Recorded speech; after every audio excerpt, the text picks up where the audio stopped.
Welcome back.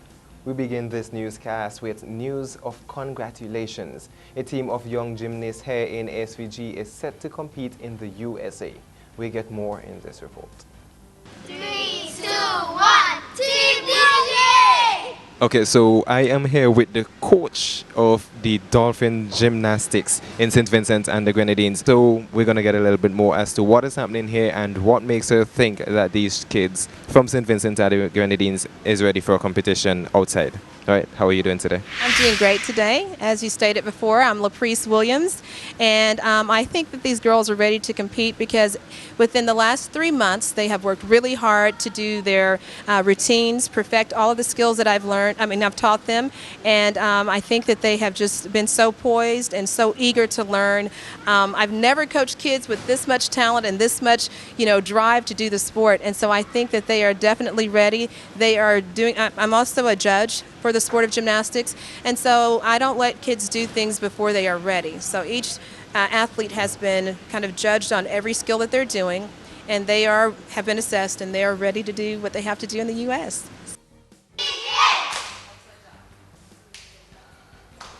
I think the one word that I think of when I coach these girls is determination. I have never coached kids so determined to learn. They are eager to listen. And when you have those two things combined together, then you have great athletes right away.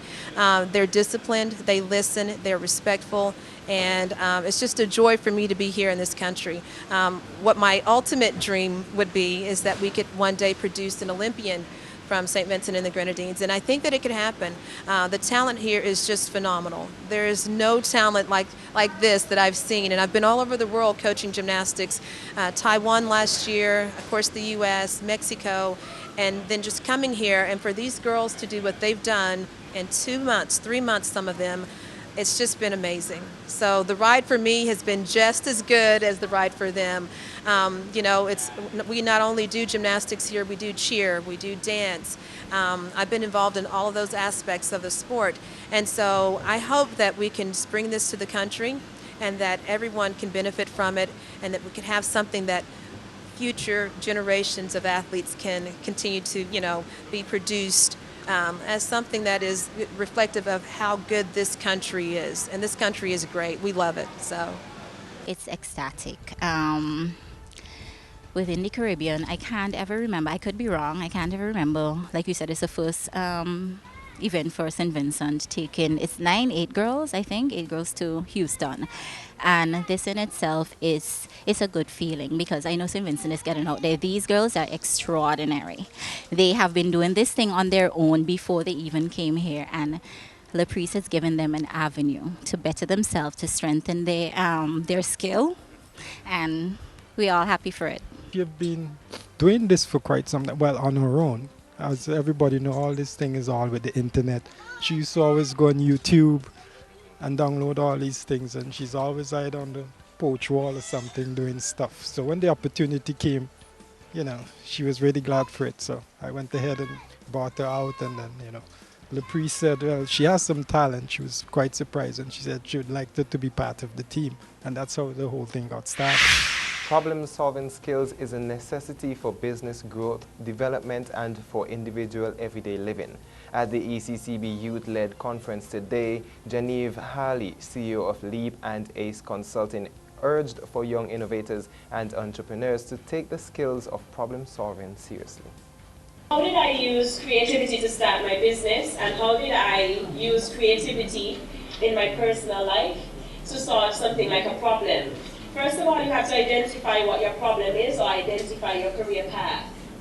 Next, you're going to put some research into it, so you have to really understand what the problem is, know what you're about before you try to solve it. You have to understand if it's a business that you're setting up as a young entrepreneur. You have to understand what the business is like and know all about it. Sometimes we step into things and we don't know the big picture.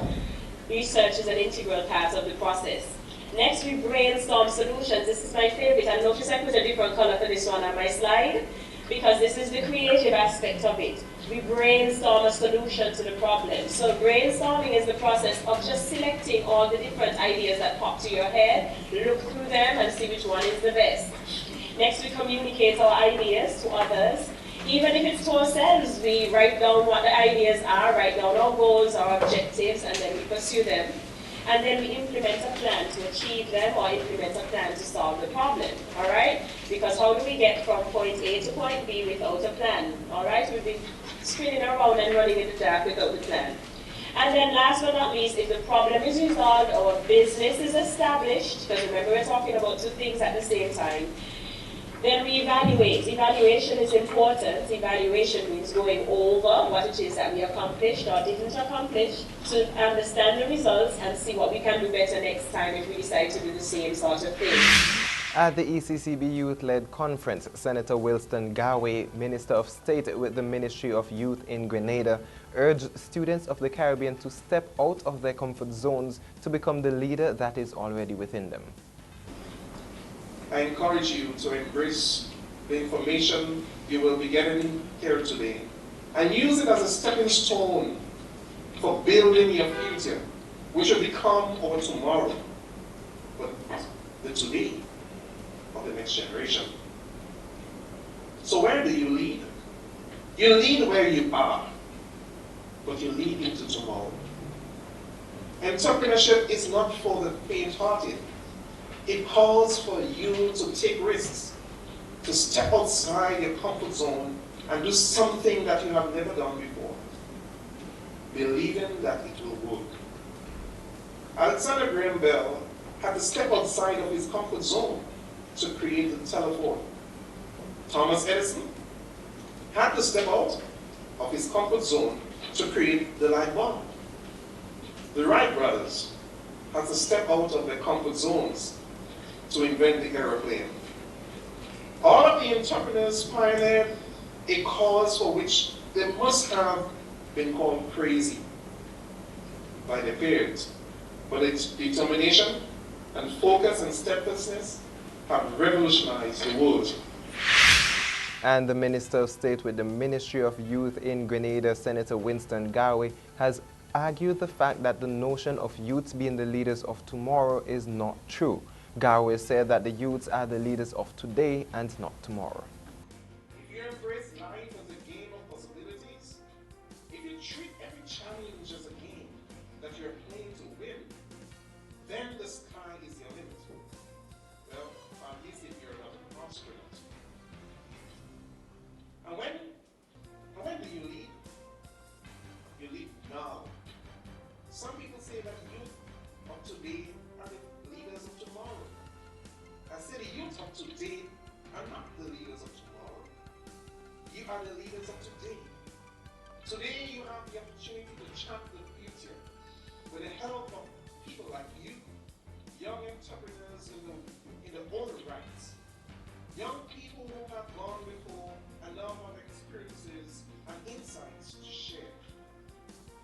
I encourage you to embrace the information you will be getting here today and use it as a stepping stone for building your future. We move now to politics. Political social activist Luzette King has opened on her opinion of the public works fire in Annos Vale on January 7, 2016. There is no rumors about the fire that started at Public Works on January 7th, right? There are persons who were claiming that the NDP did it, and then there are persons who were saying that the supporters of the ULP who lit that fire. What is your perspective on this? My perspective is that I'm very happy with the way the leader of the New Democratic Party is and has dealt with it, in that he says he and his party have nothing to benefit by burning down any building, for that matter. I mean, we've seen all this before. The Unity Labour Party are made up of people who don't know the difference between good and bad, evil and kind. They don't know the difference. So it'd be more them that set the fire out there. King further added that the NDP's leader, Anim Eustace, is a kind and gentle person and has prevented much atrocities since the December 9th general elections. It is reflective of his own personal stance. He claims that he wants to see a kind and gentler society. And I believe, were it not for him, on December 10th, when there was a recount in Central Leeward, and his opponent rushing to get elected, there could have been a big fire or mayhem in Centrally, but it didn't happen. There could have been mayhem here. Were it not for Mr. Eustace, we would have had mayhem in several parts of the country. So I don't see how he would be responsible, he or his party. But I have to say, the Unity Labour Party have more to benefit from it, because it's that place out there that stores all the goodies, the pre-election goodies. And there are a lot, I suspect there are a lot of evidence there that the NDP might be asking for to support the petition they filed against the results in Central Leeward. And Prime Minister and Minister of National Security, Dr. Ralph Gonsalves, is calling on members of the Royal St. Vincent and the Grenadines Police Force to read and study daily in order to enhance their training. He issued the admonition during his remark on Saturday night at the Royal St. Vincent and the Grenadines Police Force Annual Awards ceremony held at the police canteen. Dr. Gonsalves also said that every policeman and policewoman should have at least a basic knowledge of the Constitution and a full knowledge and understanding of the Police Act. We'll take a commercial break, and when we come back, more local news.